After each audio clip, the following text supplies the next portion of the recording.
An exploit was found in 7-zip, which allows arbitrary code execution, which is kind of important to actually kind of make sure that you have 7-zip updated, because if you don't, then they could have code just kind of changing your computer.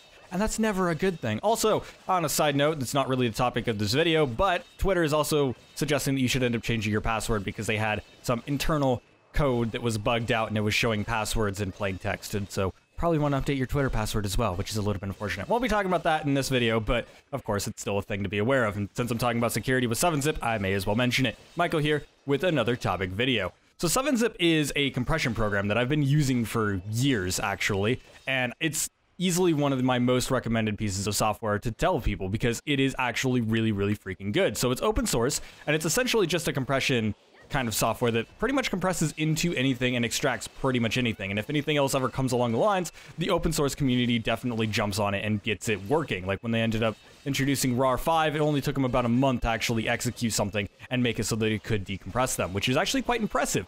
And it does a really good freaking job. It's really, really fast and really, really fluid, and it's really user-friendly. The problem is it doesn't really have an auto updater. And since it's open source, there are different branches to it as well. And so if you have a special branch or something, you have to make sure to update your branch. Now, obviously, most people are going to be using the default one, and it does install, and so it's not really that big of a deal, but they actually found a recent exploit. Now, there was a security center, I forgot which one, and I forgot to bring it up on my other screen, so I don't know what it was at the moment. But basically, some researchers ended up finding out that there was an exploit found within the RAR kind of executable for it. And so basically, when they were actually extracting RAR files, it was having an unprotected piece of memory or memory allocation that wasn't randomized, and therefore, if an attacker ended up finding this, if they knew enough about your computer, they could go in and be like, oh, I want to like execute this or execute that, and so they could just basically make it run any code that they wanted to.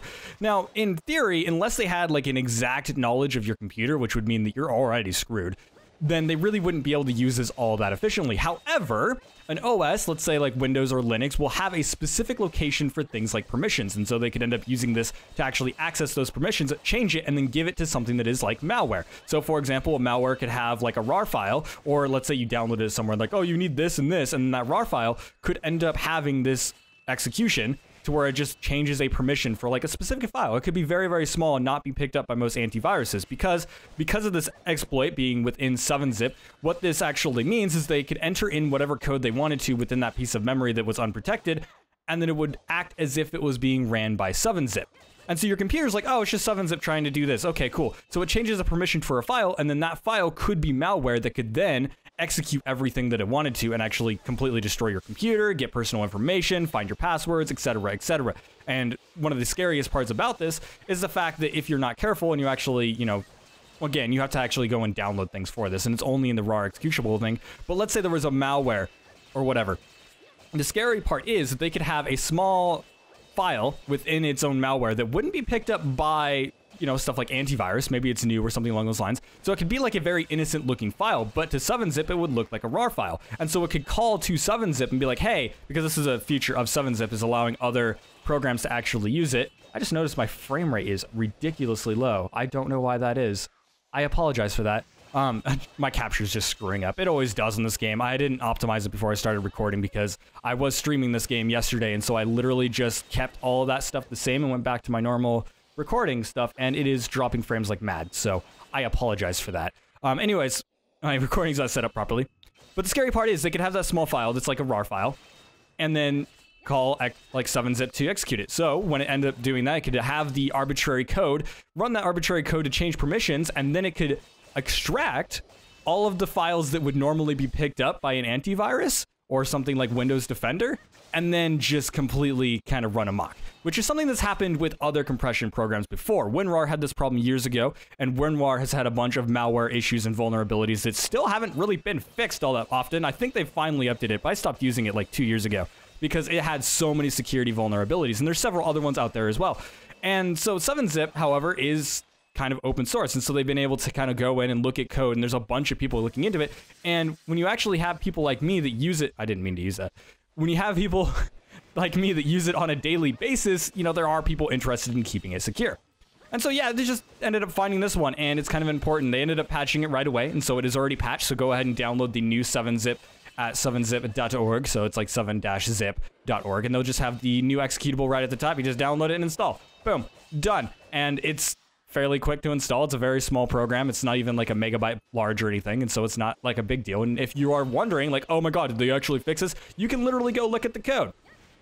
And so, yeah, they ended up fixing it quite fluidly. So the moral of the story is make sure to update your software, make sure everything is up to date, because security flaws like this, while they probably won't affect the general public, because your grandma's not going to be like, I need 7-zip to unzip all of my files. No, she's not going to be worried about that. And you need specific information about a computer to really take full advantage of this.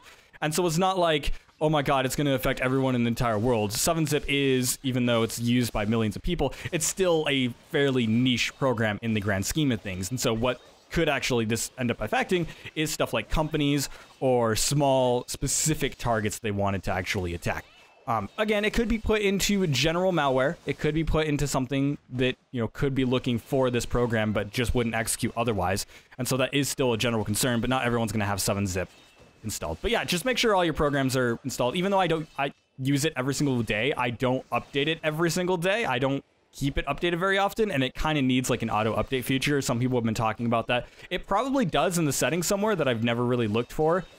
But again, it's not necessarily one of those programs where if you're using it, you're not necessarily looking to update it all the time either. It's not one of those types of programs where you're worried about keeping it 100% up to date. It's just not a thing that you do with compression style programs. So yeah, I don't really necessarily know what else to say about that. That's just a security thing, so make sure you end up getting it updated. And since it is software that I end up recommending, I had to do a video on it, and it's kind of important. And it's kind of interesting how they actually ended up finding this. I'm sure they haven't really said exactly how, but the fact of the vulnerability being extremely specific down to a very specific piece of the software, like it's written in C++, I believe, and they were talking about the specific file that it was found in and everything. And I'm like, how do they even like go through this? Because they have to go through like the executable and like find exactly where this type of stuff is messing up.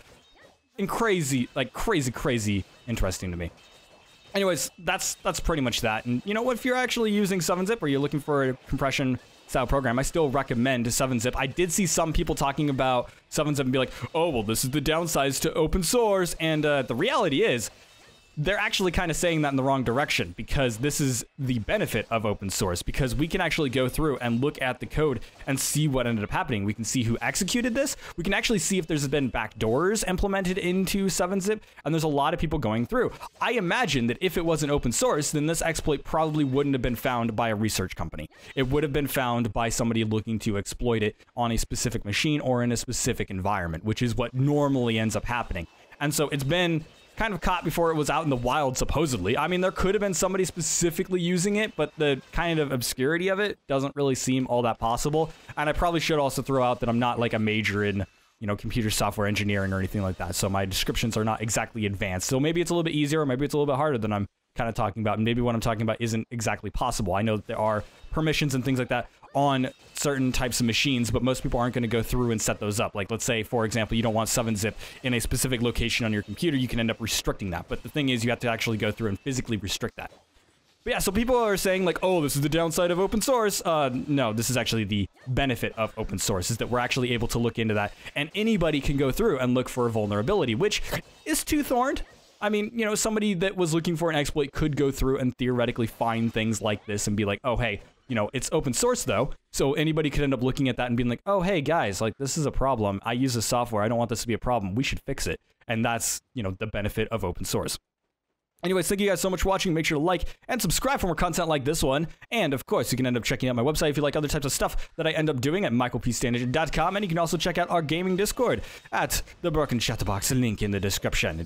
We talk about gaming and stuff like that. And sometimes I do little notifications for when vulnerabilities like this end up coming out. And so, yeah, 7-zip is a program that I end up recommending a lot, and if you end up liking it, make sure to leave a comment on what you think of that, and if there's anything else I didn't explain properly. Like I said, I'm not a software engineer or anything along those lines, and so my knowledge and understanding of it may be missed. I did have to do some research before making this video to actually, you know, think about what I was going to say and everything, because, again, I'm not, like, the most advanced programmer out there. I just have very basic knowledge. I am game programming, but that's also not the same as software development, and so yeah, again, my experience there is a little bit lacking. So if you have comments on that, make sure to leave those below, because any more information that people have, the better. I think it's interesting to talk about as well. Anyways, like I said, thank you guys so much for watching, and I'll see you guys in the next video. Game in the background has been Black Desert. I forgot to mention that.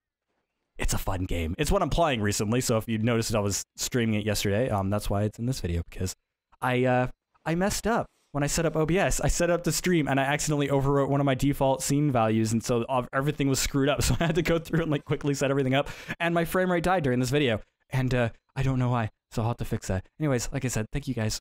Peace.